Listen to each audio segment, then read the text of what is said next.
Let's get straight to it.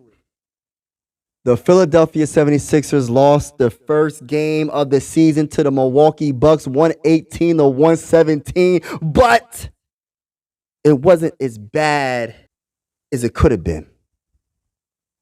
Not having $30 million on this team and gave the Milwaukee Bucks a run for their money to get their first dub. And I'm going to just say this right now. I got to get this off my chest. They gave every single call to Giannis. They gave every single call to Dame time. I understand they're both superstars. I understand that they're great. But at the same time, you can't breathe on both of them. If you breathe on them, it's a foul call. If you breathe on them, it's a foul call. This game was close. I loved every second of this game. And I'm going to keep it real. The reason why we lost this game, the reason why the Philadelphia 76ers lost this game was because they can't shoot from the free throw line. If they would have just made more free throws, what was their free throw percentage?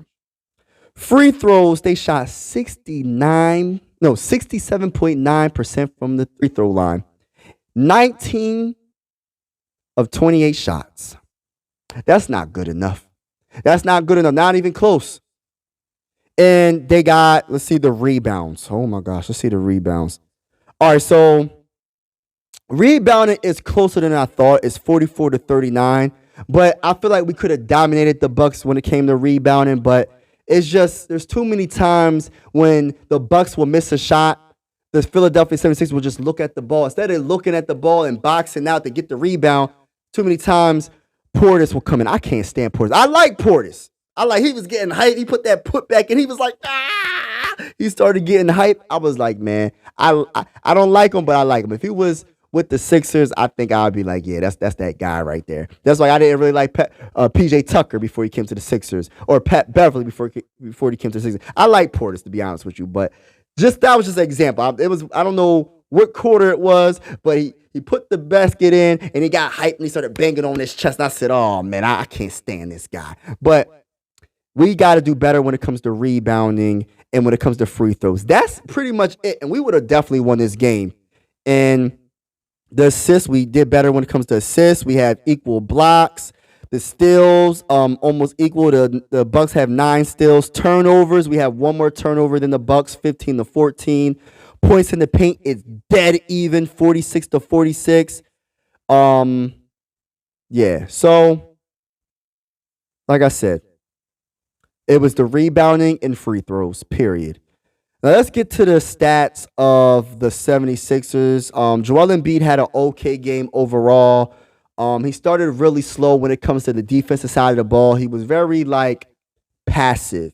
It was like Giannis was getting easy layups on him. Everybody was just driving around him. He wasn't really putting his all into it. I don't know if he was just trying to get his feet under him or what it was, but as the game went on, his defense went from bad to that's what I'm talking about. His defense went from nah, bruh, to a really good defense. And I like that he improved it because we needed him to. He was packing Giannis. He was D'ing up Giannis. He was doing his thing on Giannis. When Joel Embiid left the game, that's another thing that I'm really concerned about. The backup center position. Who's going to be the backup center? Is it going to be Paul Reed? Because Paul Reed, he can't be the backup center, and he getting rebounded. I know it's the first game of the season. It's not the end of the world. We lost this game. We lost by a point. But he has to do better when it comes to rebounding and playing better defense, especially on Giannis. I know nobody can really stick Giannis, but you got to do a little bit better than that. Yeah, Joel Embiid, 24 points, 6 assists, 7 rebounds. I feel like the rebounding has to be better for Joel Embiid. You are the biggest player on the court, debatably. I'm not sure how big Lopez is, but he needs to rebound the ball better. He has to want it more and get them freaking rebounds. He could definitely do a lot more when it comes to not even just really offensive rebounds. I'm talking about defensive rebounds. At least be more aggressive on the defensive side of the ball when it comes to getting that defensive rebound, right? But other than that, Joel Embiid had a solid game. He could definitely play better, and he will play better. I know it's just the first game, so I'm not really tripping about it. He did okay. We know what Joel Embiid can do. He is the MVP of the regular season. Tyrese Maxey, great. I mean, a really good game. Really good game. 31 points, 8 assists, 4 rebounds. I can still tell that he looks a little lost sometimes, handling the ball a little bit more. That's why D'Anthony Melton was definitely helping him with that responsibility. And Pat Beverly, when he got in the game, he was helping him with that responsibility. But overall, I like Tyrese Maxey. And I like that he's getting confident, and Nick Nurse has given him that confidence to handle the ball a lot more, because we don't know when James Harden is really going to return. We don't know when he's going to play.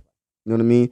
And he might get traded soon. So it's best that Nick Nurse is letting Tyrese Maxey handle the ball more. And I like Tyrese Maxey's game. His floater, that step back three. You can say what you want about James Harden, but that step back three is nasty. James Harden taught him that step back three. It's nasty. Tyrese Maxey aggressiveness when it comes to that floater. That floater is beautiful. That floater is beautiful. I love Tyrese Maxey. It seems like every year he's just getting better and adding more to his game. He be breaking ankles. I'm loving what I'm seeing. He's doing his thing. I love it. 8 assists. I love that number. 31 points. I mean, of course, I love that number. Tyrese Maxey, good game. Tobias Harris, number 12. Just the dude that just has 20 points that you really didn't think he had 20 points. I didn't know he had 20 points this game. 20 points this game, y'all. Shout out to Tobias Harris. Yeah, you can say what you want, but he made some big shots throughout the game. 7 rebounds, 2 assists. Did his thing. Now, this is the question right here, y'all. The starting lineup. The starting lineup was D'Anthony Melton, PJ Tucker, Tobias Harris, Tyrese Maxey, and Joel Embiid. And I just don't understand one player on that starting lineup. And I understand they kind of have to, but then they kind of don't have to. PJ Tucker, my gosh. In 26 minutes. Yo, 26 minutes. He has how many points? I need y'all to let me know. How many points does PJ Tucker have? I'm giving you a couple seconds. 1, Mississippi. 2, Mississippi. 3, Mississippi. He has 0. 0. Let me get back to Tyrese real quick before I get to PJ Tucker. I'm going to get right back. Tyrese Maxey, I wanted to say, I was saying throughout the live. I do live, by the way, play-by-play. So like and subscribe if you haven't already. It's definitely going down. The #1 hybrid sports content creator, in my opinion. I'm just that confident. And it's definitely going down throughout the season. I'm going to do play-by-play for most of the games this season. Not every game. If it's a West Coast game and it's like a 10 o'clock game, I got a family. I ain't going to be able to do that. But most games this season, I'm doing play-by-play. So vibe with your boy and subscribe to your boy. But Tyrese Maxey, I like what he was doing. He was challenging Dame. I was saying throughout the live, I said, who's the real number 0? Who's the real number 0? Because Dame wears 0. Tyrese Maxey wears 0. It was going at it back and forth. I love what I've seen from Tyrese Maxey. Let me get back to the starting 5. PJ Tucker. I don't know what we're going to do, man. 0 points, 0 assists, 7 rebounds, 26 minutes. Now, let me say this. A lot of people say we should start Kelly Oubre and replacing PJ Tucker. I understand that. But then who's going to give you that energy off the bench? Who's going to score you? How many points did Kelly Oubre score off the bench? 27 points. Now, let me give a big shout out to Daryl Morey, because a lot of people was hating on him this offseason. They said, how you going to sign Mo Bamba? How you going to sign all these centers? How you going to do this? How you going to do that? Man, Kelly Oubre Jr. is the pickup of this offseason. And he's an underrated player, and I'm so glad he's in Philly, because the way he plays, man, on the defensive side, he ain't scared of nobody. On the offensive side, he ain't scared of nobody. He ain't scared to put up a shot. He will shoot that rock. He ain't scared. And that's what I like about him. That's Philly mentality. Shout out to Daryl for getting Kelly Oubre Jr. Kelly Oubre Jr. needs to stay at Sixer for a very long time. Patrick Beverly was another good pickup. He only played 14 minutes, 2 points, 2 assists, 2 rebounds. But Patrick Beverly got that dog in him, and I love his energy coming off the bench. Danny Green played 14 minutes, 0 points. Paul Reed. I want to get to Paul Reed. Paul Reed struggled throughout the game. Paul Reed, do not ever shoot a 3 again, Paul Reed. Don't ever shoot a 3 again. Shoot the mid-range, but don't shoot a 3 again. And do better when it comes to rebounding the ball, period. Defensive side, you have to do better when it comes to sticking the top power forward centers if you're going to be backing up Joel Embiid. Just got to keep it real with you. You got to hold down the paint when Joel Embiid's on the bench. You know what I mean? DeAnthony Melton, I love DeAnthony Melton. There was this one move where he was crossing up somebody, went behind his back, a pass to Danny Green wide open, but Danny Green missed that wide open three. DeAnthony Melton definitely was helping Tyrese Maxey when it comes to like facilitating the basketball and just trying to take some of that pressure off of Tyrese Maxey throughout the game. DeAnthony Melton, I love his defense. I love how he plays. I love his energy. I love what he does. I love what he brings to this team. This team is going to be special this year. Once we get the James Harden situation done, when there's a final conclusion to this James Harden circus, I feel like this team will be a top team. It is a top team already, to be honest with you. But overall, I like what I've seen. I know Jaden Springer only got 5 minutes, but it was just good to see a first-round pick, Jaden Springer, playing in this game. And I'm just proud of the Sixers, man. They could have got blown out. They was down by like 16, 17, 18 points in the first half, but they did not give up, and they came back, and they made it a game. So shout out to the Philadelphia 76ers. That shows heart. If this was a Doc Rivers team, this team would have got blown out. So shout out to the Philadelphia 76ers. I love this team. I'm rocking with this team. Let's get to the Bucks real quick. Dame, you can't touch him. Giannis, you can't touch him. Dame had a 39. He had a quiet 39, 8 rebounds, 3 assists, man. No, 4 assists. Giannis had 23, 3 and 13. You cannot touch those two players, man. But they got the dub. They won by a point. I ain't hating. But Brook Lopez be getting on my nerves, bro. Like, he be wide open. Every time he's wide open for a 3, he makes that. And it's like a swish, man. Like, people got the Sixers have to somehow remember that when Brook Lopez is on the 3-point line, stick him because he can shoot. But too many wide open 3s for him. And I already talked about Bobby Portis. I like Bobby Portis.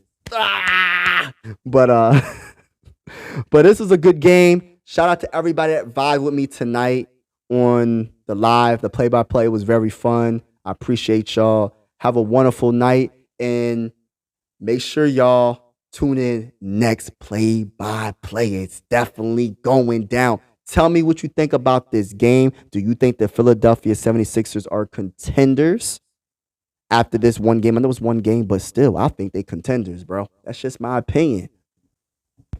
This is the end of the video. I truly appreciate you vibing with the bull. Make sure you hit that subscribe and like button. I'm out. Mike Sports Vibes, thank you for vibing with me. Yeah. Mike Sports Vibes, thank you for vibing with me. I'ma talk that talk about the Sixers and the Vikings. I'ma talk that talk about the Sixers and the Vikings. Let's go. I really do this. I'm a hybrid fan. I'm a stand-up man. Yeah. They be hating on the squads, but they really a fan. I'ma talk that talk about the Sixers and the Vikings. I'ma talk that talk about the Sixers and the Vikings. Let's go.